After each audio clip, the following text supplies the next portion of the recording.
Hey Aquanuts, this is how to program a pump schedule on a Pentair EasyTouch. You're going to hit the menu button and then hit the down arrow until you get to schedule.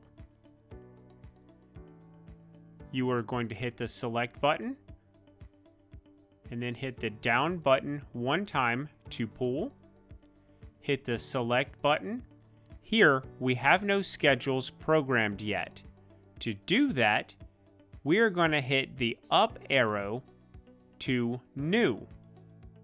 Hit the Select button, and it will give you a generic schedule.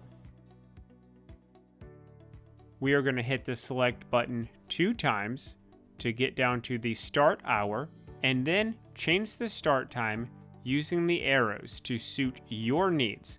Let's just say 10 a.m. Select again to get to minutes. Select again to get to end time. Let's say we want the pump to turn off at 6 p.m.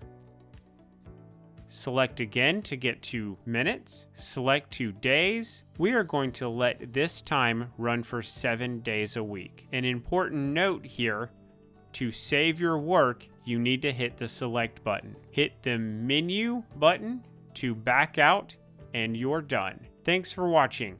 If this video has been helpful to you, please hit the like button and subscribe to the channel for more videos.